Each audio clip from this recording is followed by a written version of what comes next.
Video ನೋಡ್ತಾರ ಪ್ರತಿಯೊಬ್ಬರಿಗೂ ನಮಸ್ಕಾರ. ಇವತ್ತಿನ ವಿಡಿಯೋ ಟಾಪಿಕ್ ಬಂದು ಕರುಗಳು ಬೇಗ ಡೆವಲಪ್ ಆಗಬೇಕು, 1 ವರ್ಷ 1.5 ವರ್ಷಕ್ಕೆಲ್ಲ ಗಬ್ಬಾಗಬೇಕು ಅಂದರೆ ಯಾವ ರೀತಿ ಸಣ್ಣ ಕರುಗಳನ್ನ ನಾವು ಮೇಂಟೈನ್ ಮಾಡಬೇಕು, ಮತ್ತು ನಾವು ಕರುಗಳಿಗೆ ನಾನು ಎಷ್ಟು ಲೀಟ್ರ್ನಷ್ಟು ಹಾಲು ಕುಡಿಸ್ತೀನಿ ಮತ್ತು ಯಾವ ಥರ ತಿಂಡಿ ಯಾವ ಥರ ಮೇಂಟೈನ್ ಮಾಡ್ತೀನಿ ಅದ್ರ ಬಗ್ಗೆ ಇವತ್ತಿನ ವಿಡಿಯೋ ಇರುತ್ತೆ. ಮತ್ತು ನಮ್ಮ ಹಸು ಎಷ್ಟು ಹಾಲು ಕೊಡುತ್ತೆ ಅಂತಲೂ ತುಂಬ ಜನ ಕೇಳ್ತಾಯಿದ್ರಿ ಕಮೆಂಟಲ್ಲಿ.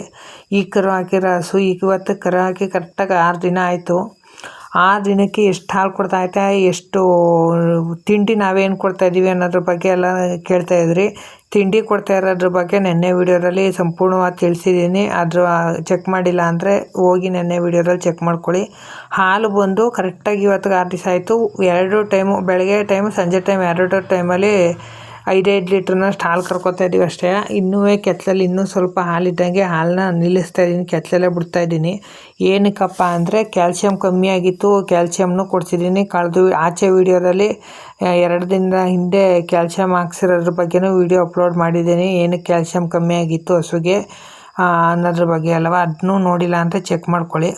ಈ ಸದ್ಯಕ್ಕೆ ಹುಷಾರಿಲ್ತಿರ್ಲಿಲ್ಲ, 2 ದಿನ 1 ದಿನ ಮೇವು ಬಿಟ್ಟಿತ್ತು ಮತ್ತು ಕ್ಯಾಲ್ಸಿಯಂ ಕೊಡಿಸಿದ್ಮೇಲೆ ಈಗ ಪರವಾಗಿಲ್ಲ, ಚೇತರಿಸ್ಕೊಂಡು ಚೆನ್ನಾಗಿ ಮೇವೆಲ್ಲ ತಿಂತಾಳೆ. ತಿಂಡಿನೂ ಚೆನ್ನಾಗಿ ತಿಂತಾಳೆ. ತಿಂಡಿ ಎಲ್ಲ ಚೆನ್ನಾಗಿ ಕೊಡಿ ಅಂತ ಹೇಳೋರೆ ಡಾಕ್ಟ್ರು, ಚೆನ್ನಾಗಿ ತಿಂಡಿ ಕೊಡ್ತಾಯಿದ್ದೀನಿ.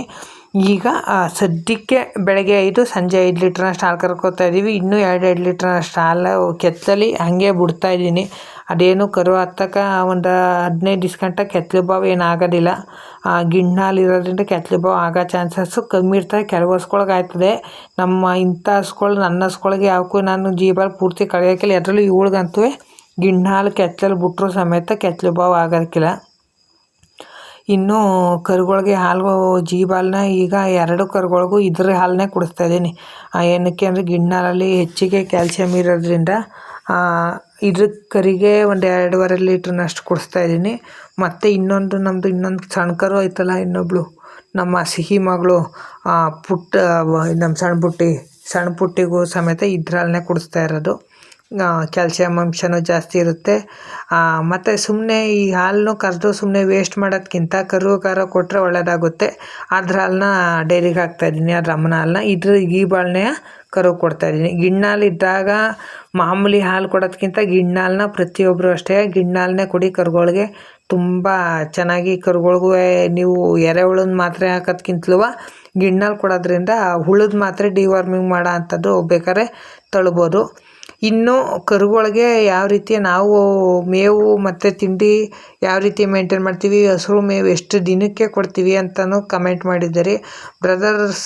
ನಾವು ಹಸು ಸಾಕ್ತಾ ಇರೋದು ಬಂದು ನಾನು ಸಾಕ್ತಾ ಇರೋದು ಬಂದು ಈಗ ಹೆಚ್ಚಪ್ ಹಸುಗಳು ಸಾಕಕ್ಕೆ ಹಿಡಿದು ಕರೆಕ್ಟಾಗಿ 4 ವರ್ಷ ಆಗಿದೆ ಅಷ್ಟೇ.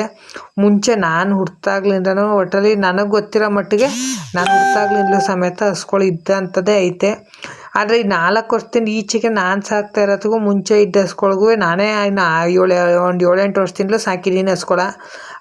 ನಾನು ಯಾವಾಗ ಸ್ಕೂಲ್ಗೆ ಹೋಗೋದು ಬಿಟ್ಟೆ ಈಗ ಆಗ್ಲಿಂದಲೂ ಸಮೇತ ಹಸುಗಳು, ಆಡು, ಕೋಳಿ, ಸಾಕು ಪ್ರಾಣಿ ಅಂದರೆ ನನಗಿಷ್ಟ. ಒಂದು 4-5 ವರ್ಷ, ಒಂದು 25-30 40 ಇದ್ದು ಆಡುಗಳು, ಆಡು ಸಾಕ್ಕೊಂಡಿದ್ದನು. ಆಗ್ಲಿಂದ ಹಸುಗಳು ಇದ್ದವು. ಆದಮೇಲೆ ಆಡು ಸ್ವಲ್ಪ ಕಷ್ಟ, ಆಡು ಕುರಿ ಸಾಕೋದು ಸ್ವಲ್ಪ ಕಷ್ಟ, ಕಾಡು ಮತ್ತು ನಾಯಿಗಳು ಕಾಟ ಜಾಸ್ತಿ ಆಯಿತು ಅಂದ್ಬಿಟ್ಟು 4 ವರ್ಷದಿಂದ ಮಾತ್ರ ಹಸುಗಳು ಸಾಕ್ತಾಯಿದ್ದೀನಿ. ಹೆಚ್ಚಾಗಿ ಹೆಚ್ಚಪ್ ಹಸುಗಳು ತಗೊಂಡು 4 ವರ್ಷ ಆಯಿತು. ಅದಕ್ಕಿಂತ ಮುಂಚಾಗಿ ಮಾಮೂಲಿ ಮನೆ ಹತ್ರ ಹಸುಗಳು ಎಲ್ಲನೂ ಸಾಕಿ ಅಭ್ಯಾಸ ಇತ್ತಲ್ಲ ಮೊದಲಿಂದಲೂ, ಇರಲಿ ನೋಡೋಣ ಅಂದ್ಬಿಟ್ಟು ಒಂದು ಹಸು ತಂದಿದ್ದು. ಅದರಿಂದನೇ ಡೆವಲಪ್ ಮಾಡಿಕೊಂಡು ಅದರಿಂದ ಇನ್ನೊಂದು ಅಂತ ತಗೊಂಡು ಸಾಕಿರೋದು. ಈ 4 ವರ್ಷದಲ್ಲಿ ನನ್ನ ಅನುಭವ ನಾನು ನಿಮ್ಮ ಜೊತೆ ಹಂಚ್ಕೋತಾ ಇದ್ದೀನಿ ಅಷ್ಟೇ. ಕರುಗಳಿಗೆ ನಾವು ಬೆಳಗ್ಗೆ ಟೈಮ್ 2 ಟೈಮು ಒಂದು 3 ತಿಂಗಳು ಮಟ್ಟಿಗೆ, ನಾನು ಕರುಗಳು ಸಾಕಿರೋ ಮಟ್ಟಿಗೆ 3 ತಿಂಗಳು ಮಟ್ಟಿಗೆ 2 ಲೀಟ್ರು, ಬೆಳಗ್ಗೆ 2 ಲೀಟ್ರು, ಸಂಜೆ 2 ಲೀಟ್ರು ಚೆನ್ನಾಗಿ ಹಾಲು ಕುಡಿಸ್ಕೊಂಡ್ರೆ, ನೀವು ಜರ್ಸಿ ಕರುನೇ ಆಗಲಿ, HF ಆಗಲಿ, ಗಿರ್ರಿ ಆಗಲಿ, ಸಾಯಿವಾಲೆ ಆಗಲಿ, ಯಾವುದೇ ಕರು ಆದ್ರೂ ಒಂದು ಮಿನಿಮಮ್ಮು 1.5 ಲೀಟ್ರಿಂದ 2 ಲೀಟ್ರ್ ಹಾಲು ಚೆನ್ನಾಗಿ ಕುಡಿಸ್ಕೊಂಡು 3 ತಿಂಗಳು ಗಂಟವ. ಆ ನಂತರ ನೀವು ಕರು 15 ದಿನಕ್ಕೆ ತಿಂಡಿ ಸ್ಟಾರ್ಟ್ ಮಾಡ್ಕೋಬೇಕು. ಕರು ಹಾಕ್ತಾ 15 ದಿವಸಕ್ಕೆ ಕರುಗೆ ಒಂದೊಂದು ಹಿಡಿಯಷ್ಟು ತಿಂಡಿ ಕೊಟ್ಕೊಂಡು ತಿನ್ನೋಕೆ ಪಾಠಾದಂಗೆ ನೀವು 2 ತಿಂಗಳು 2.5 ತಿಂಗಳು ತುಂಬ ನಷ್ಟೊತ್ತಿಗೆ ಒಂದು ಟೈಮ್ಗೆ ಕರು ಅರ್ಧ kg ಇಂದ 3/4 kg ತಿಂಡಿ ತಿನ್ನಬೇಕು. 3 ತಿಂಗಳು ತುಂಬನಷ್ಟೊತ್ತಿಗೆ ಒಂದು ದಿನಕ್ಕೆ 1.5 kg ತಿಂಡಿಯ ನೀವು ಕಂಪಲ್ಸರಿ ಕೊಡೋಂಗಿರಬೇಕು. ಹಂಗೆ ಮಾಡಿಕೊಂಡು ನೀವು ಮಾಡೋದ್ರಿಂದ ಕರುಗಳ ಬೆಳವಣಿಗೆ ಚೆನ್ನಾಗಾಗುತ್ತೆ. ನೀವು 2 ವರ್ಷ ಗಂಟವ ನೀವು ಕರುಗಳು ಸಾಕೋ ಅಂಥ ಪ್ರಮೇಯ ಬರೋಕ್ಕಿಲ್ಲ. 1.5 ವರ್ಷ 1.25 ವರ್ಷಕ್ಕೆ ನಿಮಗೆ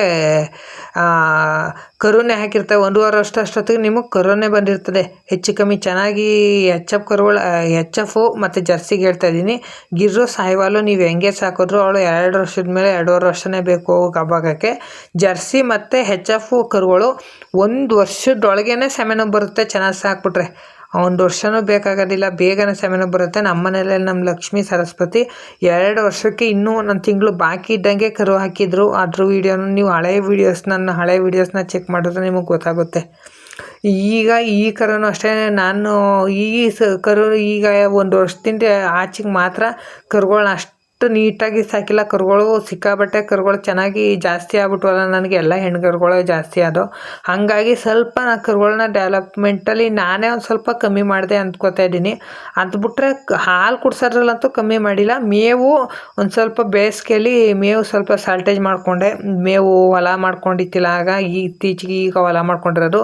ಆಚೆ ಮುಂಚೆಗೆ ಸ್ವಲ್ಪ ಮೇವು ಸಾಲ್ಟೇಜ್ ಆಗಿ ಕರುಗಳ ಡೆವಲಪ್ಮೆಂಟ್ ಈಗ ಕಮ್ಮಿ ಆಗಿತ್ತು. ಇನ್ನು ಮುಂದಕ್ಕೆ ಕರುಗಳು ಯಾವ ಥರ ಸಾಕ್ತೀನಿ ನೋಡ್ಕೊಳ್ಳಿ.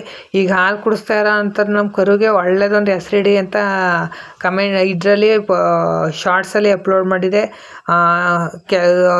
ಗೌರಿ ಅಂತ ಇಡಿ ಅಂತ ಹೇಳಿದ್ದೀರಿ, ಮತ್ತು ಶಿವಾನಿ ಅಂತ ಇಡಿ ಅಂತ ಕಮೆಂಟ್ ಮಾಡಿದ್ದೀರಿ, ಲಕ್ಷ್ಮಿ ಅಂತ ಇಡಿ ಅಂತ ಕಮೆಂಟ್ ಮಾಡಿದ್ದೀರಿ. ಲಕ್ಷ್ಮಿ ಅನ್ನ ಅಂಥದ್ದೈತೆ, ಮತ್ತು ಶಿವಾನಿ ಅಂತಲೂ ನಮ್ಮದು ಹಳೆ ಹಸು ಒಂದಿತ್ತು, ಅದ್ರ ಮಕ್ಕಳಿಗೆ ಆ ಹೆಸರು ಇಡ್ತೀನಿ, ಇದಕ್ಕೆ ಬೇಡ ಅನ್ಕೋತೀನಿ.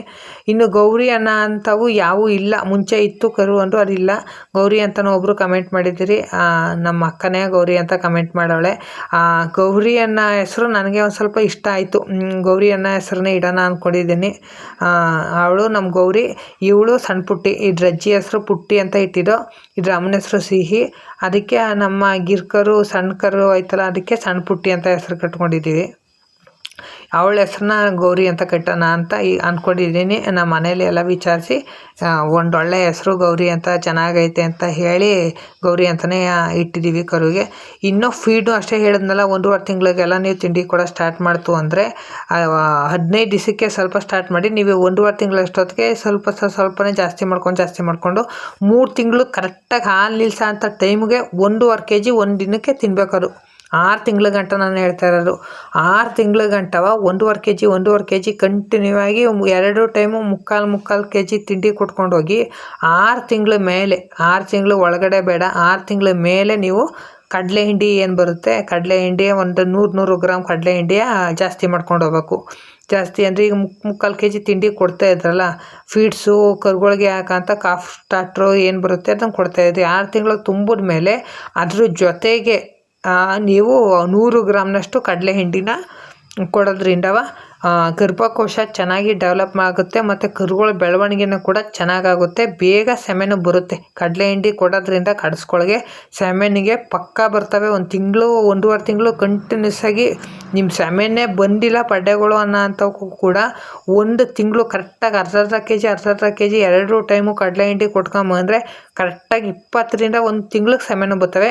ಮಾತ್ರ ಸೆಮೆನ್ ನಿಲ್ಲಬೇಕಾದ್ರೆ ಸ್ವಲ್ಪ ಕಷ್ಟ. ಕಡಲೆ ಹಿಂಡಿ ಜಾಸ್ತಿ ವಿಪರೀತ ತಿನ್ನಿಸ್ತಾ ಇದ್ದರೆ ಆಗೇನು ಮಾಡಬೇಕು ಅಂದರೆ, ನೀವು ಸೆಮೆನು ಕೊಡ್ಸಿದ ಮೇಲೆ ಕಡಲೆ ಹಿಂಡಿ ಸ್ಟಾಪ್ ಮಾಡಬೇಕು. ನಿಮಗೆ ಹಬ್ಬಾಗೈತೆ ಅನ್ನೋ ಕನ್ಫರ್ಮ್ ಆಗೋ ಗಂಟವ ಕಡಲೆ ಹಿಂಡಿ ಸ್ಟಾಪ್ ಮಾಡೋದು. ಸೆಮೆನು ಕೊಡೋ ಗಂಟ ಕಡಲೆ ಹಿಂಡಿ ಕೊಡಬೇಕು, ಸೆಮೆನು ಕೊಡ್ಸಿದ ಮೇಲೆ ಕಡಲೆ ಹಿಂಡಿ ಸ್ಟಾಪ್ ಮಾಡಬೇಕು. ಹಂಗೆ ಮಾಡೋದ್ರಿಂದ ಪಡ್ಡೆಗಳಲ್ಲಿ ಸೆಮೆನ್ ಇಲ್ದೇ ಹೋಗೋ ಅಂಥದ್ದು ಸಮಸ್ಯೆ ಸರಿ ಆಯ್ತದೆ. ಮೇವು ಅಷ್ಟೇ 1.5 ತಿಂಗಳ ಗಂಟ ಕರುಗಳಿಗೆ ಮೇವು ಕೊಡಬೇಡಿ. ತಿಂಡಿ ಹಾಲಲ್ಲೇ 1.5 ತಿಂಗಳ ಗಂಟ ಇರಬೇಕು. ಹೊಟ್ಟೆಯಲ್ಲಿ ಜಂತು ಹುಳದ್ದು ಪ್ರಾಬ್ಲಮ್ ಬರೋದೇ ನೀವು ತಿಂಡಿ ಕೊಡೋದ್ರಿಂದ. ಆದಷ್ಟು ತಿಂಡಿ ಮತ್ತು ಹಾಲು ಕೊಡ್ತಾಯಿದ್ದೀರಿ ಅಂದಮೇಲೆ ನೀವು ಕರು ಹಾಕ್ತಾ 15 ದಿನಕ್ಕೆ ಜಂತು ಹುಳದ ಮಾತ್ರೆ ಅಥವಾ ಸಿರಪು ಯಾವ್ದನ್ನಾರ ಒಂದು ಕೊಡಬೇಕು. ಇನ್ನೂ ಕೆಲವರು ನಮಗೆ ಹೇಳೋ ಪ್ರಕಾರ ಇದನ್ನ ಲಿವರ್ ಟಾನಿಕ್ನೂ ಸ್ವಲ್ಪ ನೀವು ಹಾಲಿನ ಜೊತೆನೇ ಮಿಕ್ಸ್ ಮಾಡಿ ಲಿವರ್ ಟಾನಿಕ್ ಕೊಡೋದ್ರಿಂದ ಕೂಡ ಬೇಗ ಬೆಳವಣಿಗೆ ಆಗುತ್ತೆ.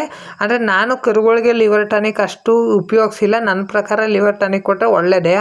ಕೊಡೋರು ಲಿವರ್ ಟಾನಿಕ್ ಕೂಡ ಕೊಡ್ಬೋದು.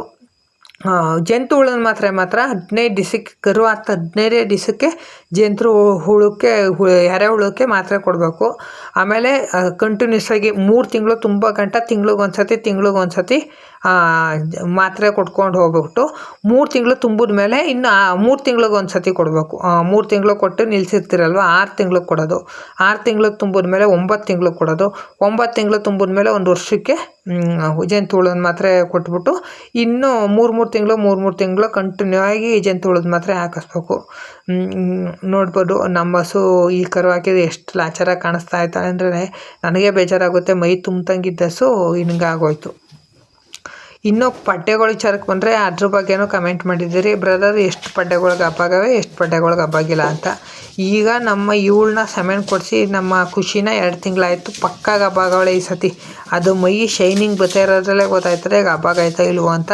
ಪಕ್ಕ ಚೆಕ್ ಏನು ಮಾಡಿಸಿಲ್ಲ, ಚೆಕ್ ಮಾಡ್ಸೋಕ್ಕೂ ಇಲ್ಲ. ನನ್ನ ಪ್ರಕಾರ ಅವಳು ಕನ್ಫಾರ್ಮಾಗಿ ಹಬ್ಬಾಗವಳೆ ನಮ್ಮ ಖುಷಿ. ಇನ್ನು ನಮ್ಮ ಪುಟ್ಟಲಕ್ಷ್ಮಿನೂ ಅಷ್ಟೇ. ಈ ಪಡ್ಡೆ ಇವಳು ಈ ಫಸ್ಟ್ನೇ ಸತಿ ಕರು ಹಾಕೋಕ್ಕೆ 6.5-7 ತಿಂಗಳು ಆಗಕ್ಕೆ ಬಂತು. ಅವಳಿಗೆ ಹಬ್ಬಾಗವಳೆ. ಇವರೆಲ್ಲವ ಒಂದೊಂದು ವರ್ಷದವ್ರು, ಇವರೆಲ್ಲ ಶೈವಾಲಗಿರೋ ಇವರೆಲ್ಲವ ಬರಬೇಕು ಅಂದರೆ ಹೆಚ್ಚು ಕಮ್ಮಿ ನಮ್ಮ ಛಾಯಾ ಇಬ್ಬರು ಇನ್ನೂ 1 ವರ್ಷದ ಮೇಲೆ ಬೇಕು. ಈಗ 1 ವರ್ಷ ಆಯ್ತು ಅಷ್ಟೇ ಅವ್ರಿಗೆ ಇನ್ನೂ 1 ವರ್ಷ ಇಲ್ದೇ ಬರೋಕ್ಕಿಲ್ಲ ಸೆಮೆನ್ಗೆ. ಅವ್ರು ಲೇಟು. ಇನ್ನು ಸದ್ಯಕ್ಕೆ ನಮ್ಮ ಅಂಗ್ಳಂಗೆ ಈಗ 2 ವರ್ಷ ಆಯಿತು. ಇನ್ನೇನು ಸೆಮೆನಿಗೆ ಬರ್ತಾಳೆ ಇವಳು ಸೆಮೆನಿಗೆ ಬರ್ಬೋದು ಅಂತ ಅಂದ್ಕೊಂಡಿದ್ದೀವಿ. ಇನ್ನೂ ಇವಳೊಬ್ಳು ಬಾಕಿ ಆಗೋಳೆ ಸೆಮೆನಿಗೆ ಬರೋಕ್ಕೆ. ಇನ್ನು ನಮ್ಮ ಬಿಳಿ ಕರನೂ ಅಷ್ಟೇ. ನಮ್ಮ ಬಿಳಿ ಕರ ಅಂತಲೇ ಅನ್ನೋದು, ನಾವು ಮನೇಲಿ ಕರಿಯೋದು ಮಾತ್ರ ಅವಳನ್ನ ಹೆಡ್ಡಿ ಅಂತ. ನಮ್ಮ ಹೆಡ್ಡಿನೂ ಅಷ್ಟೇ ಇನ್ನೂ 1 ವಾರ ಆಯಿತು ಸೆಮೆನ್ ಕೊಡಿಸಿ ಅಷ್ಟೇ. ಇವಳು ನಿಂತಾಳೋ ಇಲ್ವೋ ಗೊತ್ತಿಲ್ಲ. Thank you for watching. ಎಲ್ಲರಿಗೂ ಧನ್ಯವಾದ.